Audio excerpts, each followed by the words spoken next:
Leave your worries behind and join us for a special behind-the-scenes story of the making of Walt Disney's merry masterpiece, Fun and Fancy Free. What kind of a title is that? Fun and Fancy Free. Walt Disney's 1947 feature, Fun and Fancy Free, is composed of multiple segments, a format called a package feature. The two stories, Mickey and the Beanstalk and Bongo, were originally developed as full-length feature films. Here's the behind-the-scenes story of how they were paired up to create a fun and fancy-free feature. Walt had been building and building and building on his success. Each film a stepping stone, starting with Snow White, moving on Pinocchio, and then The Incredible Experiment of Fantasia, and then Dumbo and Bambi. To keep his successful film series going, Walt Disney was constantly on the lookout for stories to bring to the screen. We were going to do Jack and the Beanstalk, only make a feature out of it. Disney was certainly familiar with the classic fairy tale of Jack and the Beanstalk. He had used the well-known story as the basis for a 1922 silent cartoon produced by his Laugh-O-Gram film company in Kansas City. Unfortunately, no prints of this film are known to exist. In 1933, he revisited the tale in Giant Land, a short with Mickey Mouse assuming the role of Jack.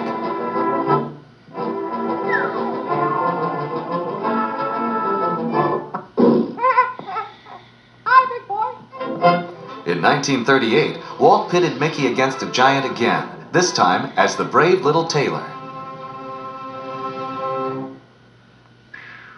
Everything he did in the past, he would bring out forward to the present to perfect, which he did in the case of the Jack and the Beanstalk.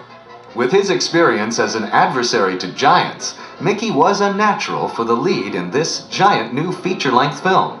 His co-stars would be Donald Duck and Goofy. It gave a feature film appearance to Mickey and Donald and Goofy. Now, these were worldwide stars, great cartoon stars known everywhere, but they were known for their short subjects. Mickey had finally broken into feature films in Fantasia, but it was never really considered that they would carry a feature film until this one came along. Development of Mickey and the Beanstalk as a full-length feature began on May 2nd, 1940. During that year, Walt Disney and several of his key storymen developed many of the ideas that would be contained in the finished film.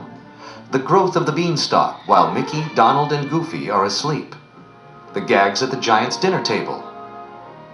And the role of the singing harp. At this same meeting, the suggestion was also made to use Foulfellow and Gideon from Pinocchio as the phonies who swindle Mickey out of his cow. A wooden boy! Since they don't appear in the final version, just who does Mickey trade his cow to in exchange for magic beans? What do you mean, beans? Here is the answer, in a never-before-seen sequence developed in 1940, but dropped when the story was tightened for Fun and Fancy Free. Come forward, please. Your Majesty. What errand brings you here? Well, Your Honor, Your Majesty, it's about this cow. For me? Oh, thank you, sir. How very generous of you. Well, Oh, but my good man, I couldn't think of taking your cow. Such generosity must not go unrewarded. Let me see. Oh, yes, here. A family heirloom. One of the last. But really, what's in it? Beans. Beans? Yes, magic beans. It has a beautiful legend. Let me read the legend to you. Faithful subject, good and kind, if fame and fortune thou wouldst find, O mystic spirit of ancient queens, plant with care these magic beans. Archival evidence of the early development of the feature version of Mickey and the Beanstalk ends in the summer of 1941. At the same time, work on Bongo was begun. The story was written in 1930 for Cosmopolitan magazine by novelist Sinclair Lewis. Bongo was an unusually light-hearted story to come from Lewis, who was the first American to win the Nobel Prize for Literature. What happened was that Walt suggested Bongo, and we read it, and we felt that wasn't quite suitable to us. and we wrote a little note refusing to make it and work on it. And of course, to our everlasting disgrace, it turned out to be a very cute picture. Since Bongo was a circus bear, there were early story notes suggesting that Bongo might even be a follow-up to Dumbo, using the same circus settings and some of the supporting cast, including the gossipy elephants. Aren't they funny? Early story sketches show a character design for Bongo that differs radically from the final one. The female bear who catches Bongo's eye went through similar revisions, as well as a couple of name changes, from Susie to Silver Ear to her final name, Lulubelle. Bongo's nemesis, Lumpjaw, was always a big hulking brute, but in some early designs he wore street clothes. In these early sketches, a few extra characters were present. Bongo had a chimpanzee for a valet, first named Beverly, then Chimpy. In addition, Bongo and Chimpy had a series of comic encounters with a pair of mischievous country cousin bear cubs. A partially completed script of Bongo was delivered on Monday, December 8, 1941, the day after the attack on Pearl Harbor. Just as Bongo and Mickey and the Beanstalk were at the height of their development, the world changed. And then along came World War II, which did several things. First, it cut off the European market, which was a big source of income for the studio. Secondly, it took a lot of the artists and drafted them, so they lost a lot of their talent. And then finally, the Disney studio was virtually commandeered during the war to produce war-related films, training films, morale-boosting films, all sorts of films that related in one way or another to the war effort. He had to rebuild his studio from scratch, you might say, after World War II. And it was a tough thing to do. Financially, it was tough. It was tough to get back to where he had been critically, where people were looking to him for new innovations. Walt looked back to Fantasia and the idea of combining unrelated music and story segments into a feature-length film. We had all of these shorts, some of them beautifully done, and so Walt started packaging them together and making them feature-length. In 1946, Make Mine Music was released. It consisted of several animated segments featuring popular music of that era, provided by Nelson Eddy, Dinah Shore, Benny Goodman, and the Andrews Sisters. Here comes a cartoon movie from Walt Disney. A lot of people had been waiting for that a long, long time. With the end of the war, Walt revived Mickey and the Beanstalk for his first and most famous star, and decided to pair it with Bongo. The introduction of the lovable little circus bear would make Mickey's return to the silver screen an even more sensational event. Since his debut, Mickey Mouse's voice had been provided by his creator, Walt Disney. He still speaks for me, and I still speak for him. In Steamboat Willie, in addition to speaking for Mickey, I also supplied a few sound effects for Minnie, his girlfriend. Here, in a recently discovered rare film clip, Walt Disney performs as Mickey Mouse with Billy Bletcher in a recording session for Mr. Mouse Takes a Trip. Oh, it's you, huh? Yeah, it's me, I guess. All alone, without your dog. Yeah, all alone.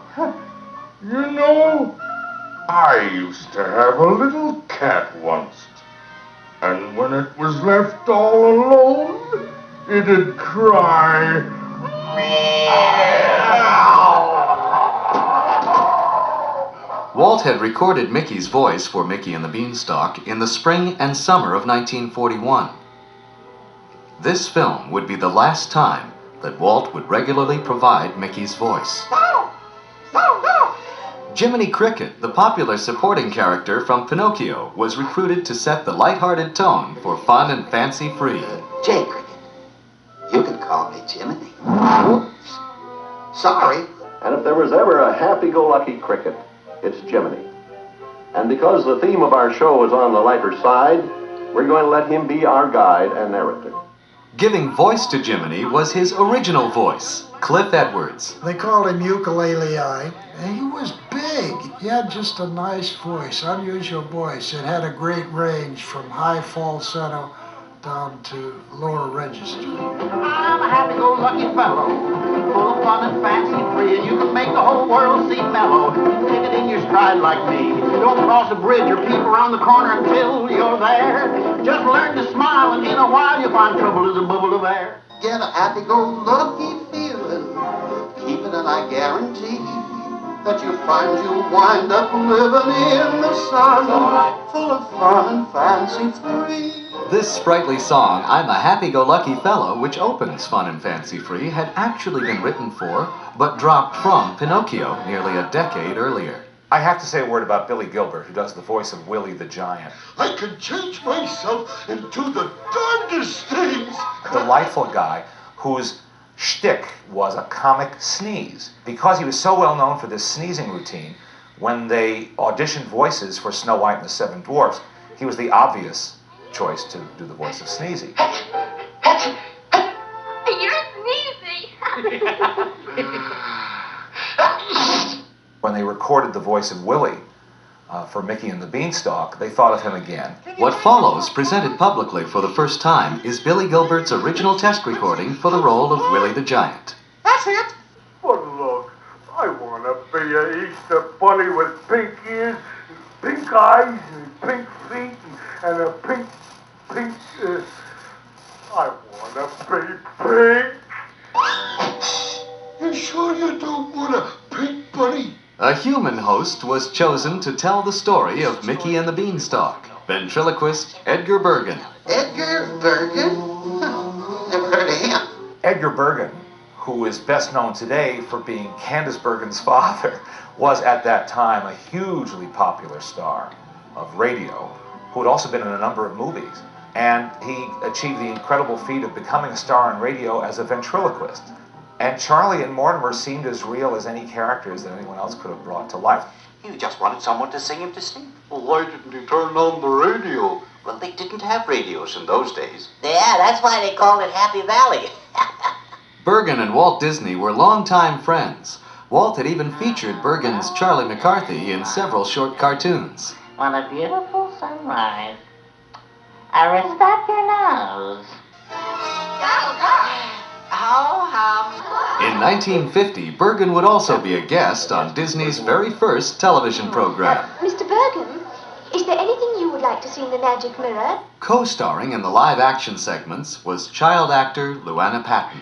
Walt was also starting to build a kind of a repertory company as he moved into live action. And the first young stars he had were Bobby Driscoll and Luana Patton, who he had found for Song of the South.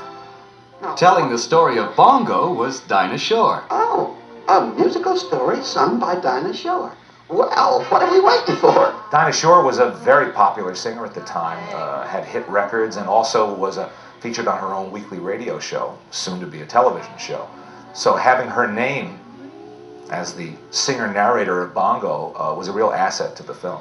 This is still the place for a fella like me. Just lazy and loafing and fancy-free. Fun and Fancy Free premiered on September 27, 1947. Package films like Fun and Fancy Free kept the Disney magic alive in the eyes of movie audiences, and with these films, the Disney studio built up its creative strength to produce a whole new series of feature animation successes. For war-weary audiences, Fun and Fancy Free was a refreshing tonic, a tuneful and carefree jaunt with friendly and familiar characters, under the guiding hand of favorite storyteller Walt Disney. The same holds true today. It's just an entertaining film that's really well done. That you find you wind up living in the sun, full of fun and fancy free. Bye now.